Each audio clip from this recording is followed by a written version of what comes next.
Let it first blossom, then bear fruit, then ripen. Epictetus.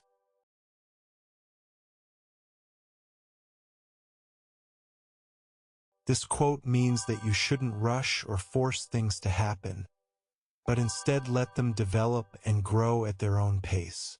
It's like waiting for a seed to sprout, grow into a plant, and then produce fruit. It takes time and patience. Here are some ways to apply this. If you're learning a new sport, don't get discouraged if you're not good at it right away.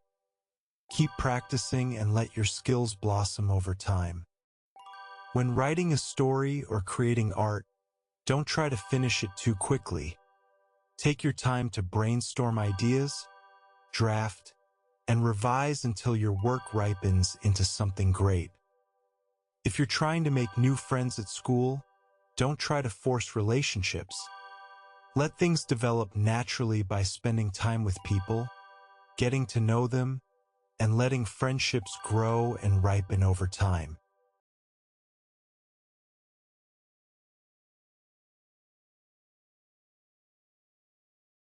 Men exist for the sake of one another. Teach them then or bear with them. Marcus Aurelius.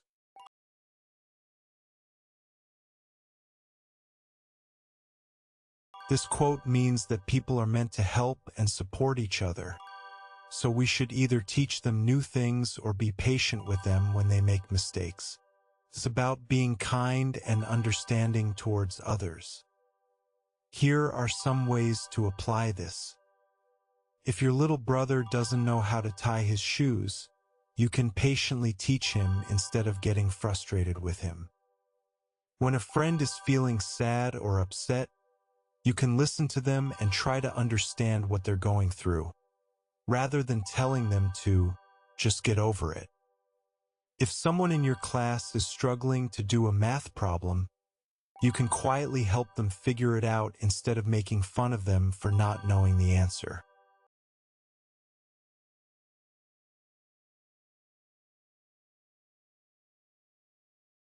Night brings our troubles to the light rather than banishes them. Seneca.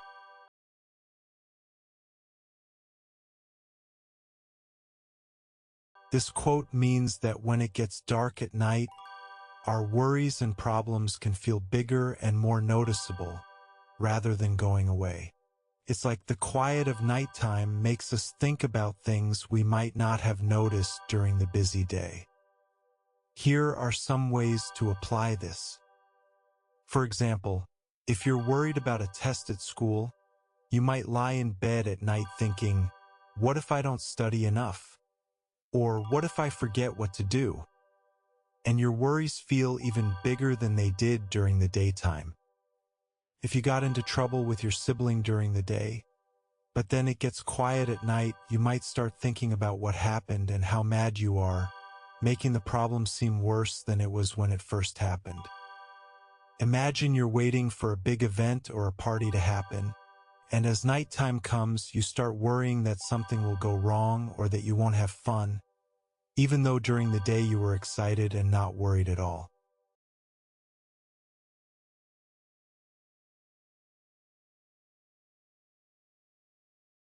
We suffer more often in imagination than in reality.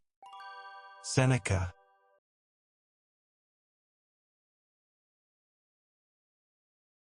This quote means that often we worry about things that might happen, but they don't actually happen.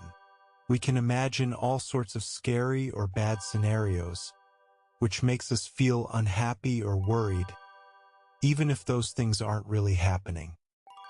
Here are some ways to apply this.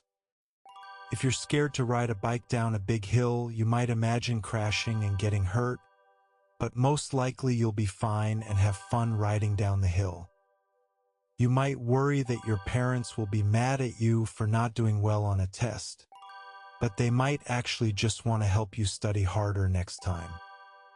If you're going to try out for a sports team, you might imagine not making it and feeling disappointed, but you won't know the outcome until you try, and you might be surprised at how good you are.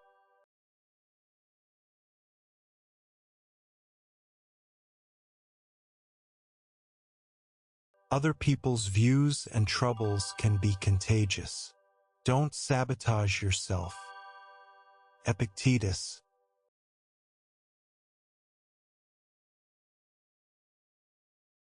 This quote means that when you're around people who are negative or worried, it can start to affect how you feel too. You should try to focus on your own thoughts and feelings so you don't let others bring you down. Here are some ways to apply this. If your friend is stressing out about a math test, try not to get stressed out with them. Instead, remind yourself that you've studied hard and are ready for the test. When someone in your family is having a bad day and complaining about everything, try to stay calm and focus on something you're grateful for, rather than letting their negativity rub off on you. If you see a group of kids gossiping or spreading rumors at school, don't join in. Instead, walk away and find someone who's being kind and positive to hang out with.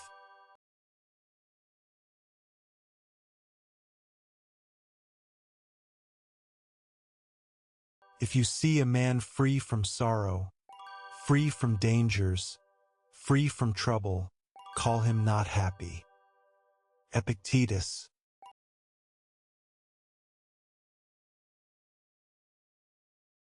This quote means that just because someone looks happy or trouble-free on the outside, it doesn't mean they're truly happy. It also means that facing challenges and struggles can actually be a part of living a full and happy life. Here are some ways to apply this. A professional athlete might look like they have no troubles when they win a game, but they still had to work hard to get there and face tough opponents along the way.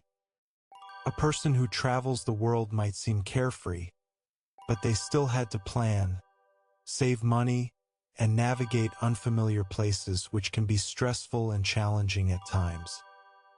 A student who gets good grades might appear to have no problems, but they likely put in a lot of effort studying, doing homework, and overcoming difficulties to achieve their academic success.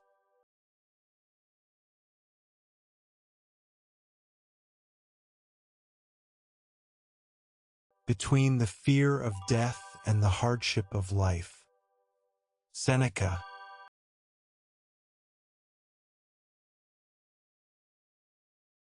This quote means that we should think about what scares us, fear of death, and what makes life difficult for us, hardship of life, and try to find a balance between the two. It's like weighing our worries about the future against the struggles we face every day. Here are some ways to apply this.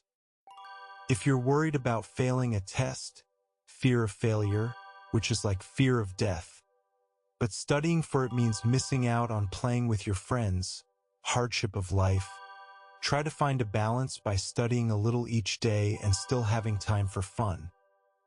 If you're afraid of getting hurt while trying a new sport, fear of injury, like fear of death, but not trying the sport would mean missing out on exercise and making new friends, hardship of life, try to find a balance by taking safety precautions and giving it a shot. If you're worried about growing up and having to take care of yourself one day, fear of uncertainty, like fear of death, but not learning important skills now would make life harder later, hardship of life. Try to find a balance by learning new things like cooking or budgeting while still enjoying your childhood.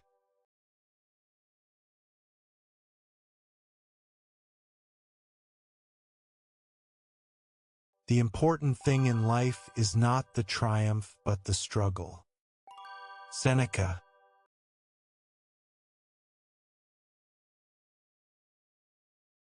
This quote means that it's not just about winning or achieving something, but also about putting in effort and trying your best.